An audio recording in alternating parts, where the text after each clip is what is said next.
Hey, what's going on, guys? This is Julian Velez, and today we are interviewing Maurizio Ruggiero, which is a legend in Miami scene, right? Okay, before we jump on the interview, Thank you for that. he's just for those that don't know, I took classes, music production classes, in his school, RITMIK Workshops, and this is where the Hatching Creatures idea came from. So this is why we decided to interview Mauricio first, because he's the man behind the curtain, the scenes, the legend. So Mauricio, welcome. Well, How's it you. going? Everything is great. Regardless of the COVID pandemic, we're still up and running with everything, with the label, with the school, with the records. So pretty much, it was a good chance to get close, in the house, in the studio, Yeah. and focus more. How is the music? A lot of recordings lately? A lot of recordings, a lot of clients, because a lot of people is making music, is making more music now because they have more time on their hands. So everybody's asking for me to mix, master. So pretty busy. Yeah. So. Actually, yeah. As you know, I know you are the founder, teacher of RITMIK Records. I mean, you have RITMIK Records, And then RITMIK Workshop. RITMIK Workshops, which is, I'll say, the biggest thing that you have, right? Yeah, Biggest well, project. it's kind of like a brand. It's synonymous of quality of music. So basically, including in the brand is also the school. So I make sure that whoever comes to the workshops is qualified, is competent technically. So basically you can make a record from zero, from A to Z. Yeah. And production, post-production, pre-production, and mixing and mastering. So basically whoever comes to me, I make sure that the student knows the full package. You know what I mean? So it doesn't have to depend on nobody else for mixing and mastering. So. And you have worked with biggest names out there, like producers like the Martinez Brothers, right? Yes, I was lucky to work in the studio and off the studio, by playing with big names. So before then, the studio, I was a resident space for many years. So I had the chance to open and close for big guys like Adam Bayer, Chris Liebing, all the big names, and I learned a lot from them. And then in the studio, I had the luck to work with the Martinez Brothers. We did the Miss Kittin Junk in the Trunk track. I engineered the full track and I mixed it, so it was a very good experience. And then a lot, after that, word of mouth amongst the DJ. The latest that I worked with was Marco Carola, that I had the pleasure of having in my studio for a couple of months. Yeah. And then new things are coming. Yeah. Some techno side that I'm trying to awake. Yeah. Yeah. And how do you feel about the music industry right now? I know you make mostly minimal techno, right? Exactly. Also into house. I mean, honestly, man, it's every time you sit down in the studio is a question mark. I don't know. I may end up doing some reggae. Nowadays, it's not the pressure. It's not the pressure of the clubs like before, because they're closed. That's a good. So basically, there is no boundaries. I mean, a musician is a musician, an artist is an artist. You don't have to have I'm gonna do this for this label. For what? Just express yourself, make music. You never know. I mean. So you don't feel pressured. I don't feel by pressure the from the record club, labels, or labels. the online stores, what you should be making. You just make music because It was a good thing. Yeah. Because you got to think and focus on how far you can go and what you can actually do in the studio. I mean, it would be stupid to just concentrate on one music style when there is no really need to do one music style. You know what I mean? Right now you can do whatever you want. Yeah. And then planting seeds in different kind of situation. You never know what's gonna blossom. Yeah. So I mean, I know you pretty well because you released music on Hatching Creatures, and Hatching Creatures we released mostly minimal, more underground, and See. for Funky Creatures, we released house music. And for both record labels, you always you're very I don't want to say flexible, but you always coming up with something different. One of the records that I remember that I like the most is on Funky Creatures, Rhythm of the Night.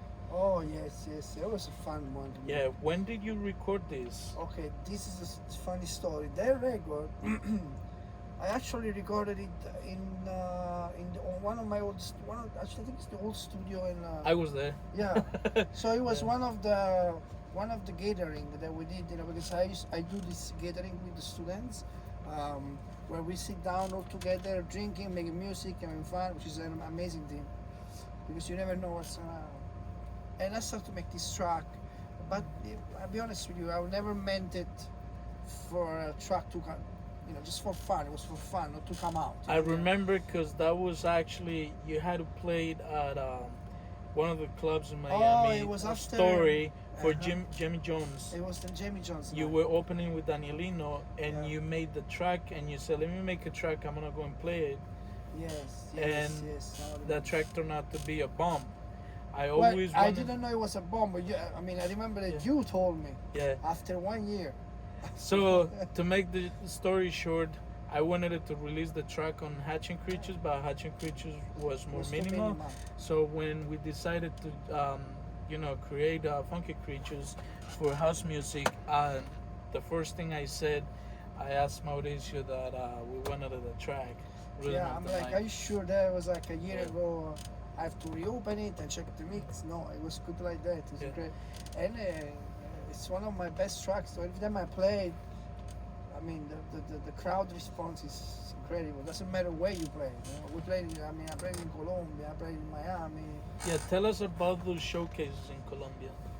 Colombia, I'm very attached to Colombia because it was one of my first out of the Miami gigs. Even if I played somewhere else, but it was more intimate because I was with all my friends, my students, and even there, it was a last minute thing. I don't know if you remember the first time. It was a last minute thing. You guys Yeah. were doing a party, and then you guys invited me to play, but the party was already set up. Yeah, I'm like, I guess sure, yeah. So I made was a choice. crazy.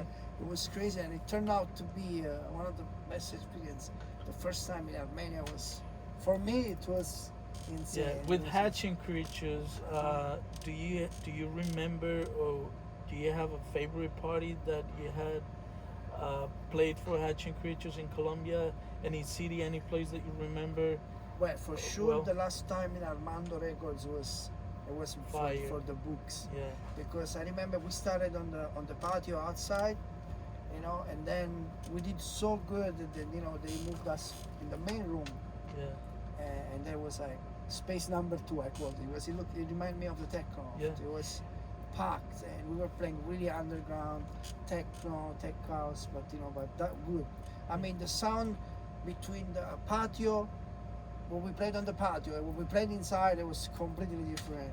yeah. And that means a lot for the DJ, the versatility, and to change the set depending on the situation, on the look of the club. It depends. So many factors, and a good DJ has to know how to always in his style, without changing style. Don't want to play house, minimal house, and then you want to play trance or progressive tech. No, you keep your style, but more with the mood of the room. You know what I mean? So yeah, it's important that the flexibility Right. first thing. And I like when you're unpredictable. You know what I mean? Like you don't know what I'm gonna play. Never, do you? I do How not. many times, like 10 minutes before you're married, you're gonna say, I don't know. and it's the best because so people never gets bored of you. Right. And plus new music. There's so much music out there. Same thing when you do your production. Exactly. Because Too unpredictable. we were just talking about his first release on Hatching Creatures, which was little particles. yeah. And that was very minimalistic. Do you remember that release? Super How do you minimalistic. record that release? There was I just bought some analog gears like the Tanz bar. There was a testing for all these new analog stuff. I was I put myself a target. I say, okay, next tracks I'm gonna try to use all the analog gear against plugins, you know, to see dynamically, technically, how would it sound, you know, if I would, you know, change. And it was really good. I mean, I'll be honest with you, it came out super minimal, you know, like artistic kind of retro vibe, and a little bit moody, but that's exactly what I wanted to do, and it came out. I still listen to the record once in a while. Yes. What has been your favorite release on Hatching Creatures? Well, for sure, Rhythm of the Night. I mean, Hatching Creatures. Hatching Creatures. The one that I did with Riven. The one what's his name? Nothing for Granted. Nothing for Granted. That came out on vinyl. Really, but no, a lot of people. I mean, they got a lot of positive feedbacks. Yeah. Then the one that we put in the VA that I made. No, wait. So many. What about Get the Funk? Get the Funk with Danielino was also really good. With the vinyl, right? Yeah, and he has a remix from Alexi Delano remix.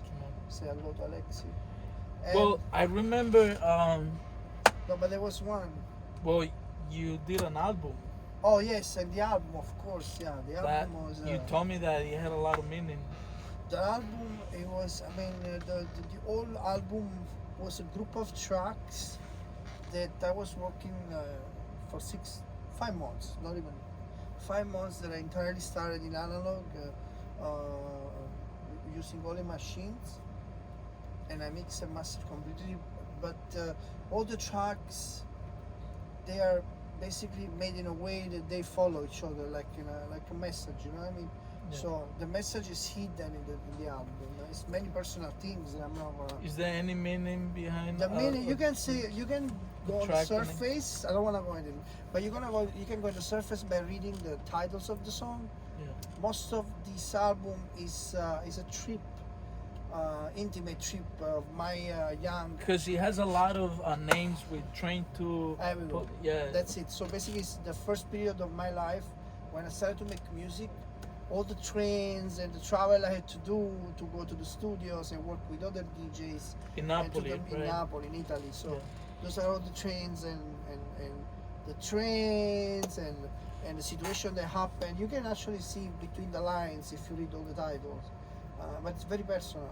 I got people from Italy asking me, well, you went on the train, they were asking me, and then this kind of feedback also I liked it because people's like, we know those places, so you know, they identified this stuff with the names of the tracks. It was not my intention, but you know, it's and you have at Hatching Creatures we have a new vinyl release which is coming out this Friday, August 7th.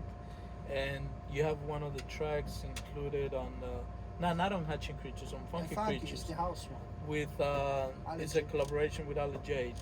He the same. Yeah, he's one of my students. Yeah. That turned out to be one of the collaborators. And that's the idea. You know what I mean? Like, the students they study with me, but we always end up collaborating and making cool stuff. You know what I mean? So it was a house track that we started together. One night in the studio, and it sounded pretty good. I played some piano, I made all the drums. It's actually it's the #1 track on Funky Creatures. Oh, for real? Yes, it is. I didn't know that. That's why it was included on the vinyl. Okay, so it's eventually we're gonna be releasing Rhythm of the Night on our next vinyl compilation. Yeah, that has to be there. And you know that's the spirit. You know, we try always to every time we get in the studio together. It's always something crazy happening. We never know if it's gonna be house, if it's gonna be minimal house. Yeah. You know, the thing is that always sounds good. Whatever it is, we try to make it sound as good as possible. So it's good for the market, you know. For the and how do you feel about the market now that you feel that people are gonna be buying more music, or everything is more streamable now, Well, what's going to happen. It's a double-edged sword for me and the streaming. I'm not a big fan of the streaming because the streaming is completely unbalanced. What they do toward the artists, you know what I mean? Like, there's really Very unfair. It's super unfair. There must be they're too monopolized, and there must be something us artists can do to change that a little bit, because those guys are streaming thousands of tracks and they don't give almost zero. Yeah, I know. 200,000 streams, I don't know, something like that. Whatever. So and that's one thing. Another thing, I don't believe in the big labels anymore. I think that those are done. I think that they have their own roster since 10, 15 years, and they don't gonna do anything. Even big labels, no names, of course, they bring a lot of. They try to make numbers, to putting artists as many as they can because they want to make money and stuff. Yeah. Toward the quality, so there is a loss of quality with the big labels. So I'd rather support small labels with a certain research criteria. Yeah. Right? Well, that's what we do in Hatchy Exactly. Creatures and Funky Creatures. We started the label, as I told you guys in the beginning of the interview, Mauricio. The idea of Hatching Creatures wouldn't be possible if I wouldn't come to the school and learn what I learned. Yeah. So I decided, or since the idea of Hatching Creatures was born here, Mauricio, of course, helped us a lot, and he has been our mastering engineer, quality control, and he supports us in everything. So he has been one of our official artists, along with Riven, Rupert, myself, and we we travel, we do the showcases, and they're always gonna have this preference because they've been here, the family. So it is hard for us to they're very good artists out there, but to consider to include them in every showcase, it takes more than just releasing music. We know this, and that's how every other record label works. It's the same. It's right? the same. They have their own main heads. They were there from the beginning. Yeah. And that's it. So, and all the other artists, their catalog, fillers. They always, of course, great music, good music. Yeah. And now there is the Bandcamp phenomenon. Bandcamp is pretty Bandcamp good. Bandcamp is pretty much the future of because an artist can independently promote himself. Yeah. And make most of the money. I mean, it's these two things, because the label has a lot of advantages. The promo pool of the label, you can compete with that. You know what I mean? Yeah. You have how many digits do you have? 1, 300 digits.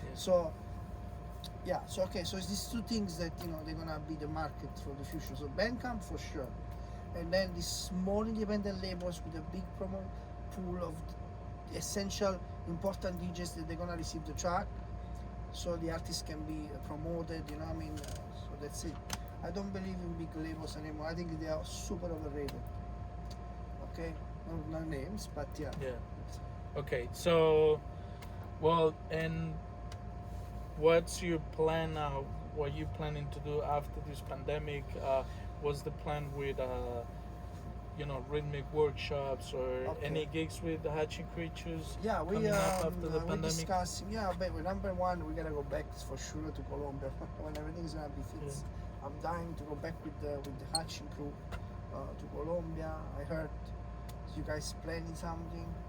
Okay, and also there is a couple of things that I'm working on the techno side. So I'm gonna work with some people in the techno. So I'm gonna reinvent this techno side that I buried after the Techno-Loft, and I didn't play techno anymore. So I'm gonna try to create a parallel sound to what I have right now. So I'm not gonna give up on the minimal house because I love it more than anything. But the techno side is also, I mean, is there. So we have to bring, to do more things. Can't just. What's your favorite instrument here in the studio? Well, I'm a keyboard player, so player. whatever is can be emulated by a keyboard. It can be a guitar, it can be a bass, drums. If I can play it on the keyboard, it's my favorite. So it's basically everything. But in this studio, let's say the one that I respect the most is my Juno. I'll be honest with you. Your Juno, yeah. The Juno has been with me since 1996. Wow. How many years? over 20 years. And it's been restored 3 times. The first time it broke because it fell on the floor after 2 days that I bought it. I bought it from a lady in Texas. This thing is like older than most of the students there. Yeah. Well, the track that we made with Riven on Funky Creatures, what was the name of it? I forgot. Riven, what was the name of the track? I forgot. We're not good with names. The last release on Funky Creatures, we recorded with it. yes. I'll Be You Love. Yes. That was with the Juno. Yes, I remember. Yeah. I'm very attached to the Juno, but you know, I'll be honest, man, I use everything. Most more or less that I like. Sometimes I dedicate myself to the dance bar and I sit down with the Minotaur. Okay. And as a teacher and master, or you know, as an artist, what's your suggestion to upcoming artists, a new artist? Okay. You want to leave them a message? No, for sure. One thing is that I want to say to all people, you know, that is right now making music. It's very important to don't fossilize yourself on one music style. You know what I mean? That just whatever it comes out artistically without boundaries. Sit down, weird stuff, the weirdest possible, because now everything sounds the same. You know. I agree. So all the tech house tracks, people producing at 132 BPM, which is fine, but you know they all sound the same to me. There is no, I cannot distinguish one tech house from another. People trying to imitate each other. Instead, if you release yourself and you just eliminate all your these boundaries, which I'm gonna make a track for this label, I'm gonna make a track for this guy. No, just make a track the way, you know, without thinking. Just do it, and you will see that you're gonna, you know, some eyebrows they're gonna raise, because it always comes out the weird stuff that, you know, catches your attention. Yeah. Okay, so. Right. That's the first thing. The second thing that I wanted to say is that basically never give up. Never give up. Because honestly, it's tough. Okay, there's gonna be tough moments when nothing's happening, but then immediately something can happen in 1 second, and you know, and you progress. You know, you learn. And another thing that I want to say, you know, you have to sound good. It's not like before that you can make a track, it's okay. And no, you have to sound. I would rather play as a DJ a track which is okay, but it sounds really good. Mixing. Exactly, mastering, mixing. Exactly, like the bass when it comes in, and you know the fullness of the Not sound. loud. Not loud. Not loud. Dynamic. But dynamic. Good mixing. Okay, so then a track which, you know, is a full package track with the vocal and stuff that doesn't sound that good, that doesn't give me the feel that I want to play it, you know what I mean? Yeah. And another thing, the last one, is that the good sign that your track is really good is when you wanna play it right away. So this is one thing. Sometimes I make records and I don't wanna play, so it's okay, you know what I mean? I let it go. But then sometimes you make a record that you wanna play, right? When you're dying to play the track. Yeah, like Rhythm of the Night. Like Rhythm of the Night, and that's a good sign that, you know, that you are getting to your sound, you know what I mean, to your. Okay. Cool. So thank you so much for problem. joining us on our very My first pleasure. interview with artists from Hatchet Creatures. We appreciate you very much. Thank you for being with us always. Thank you for having me. And the COVID the COVID handshake. All right, guys. Thank Bye-bye. you.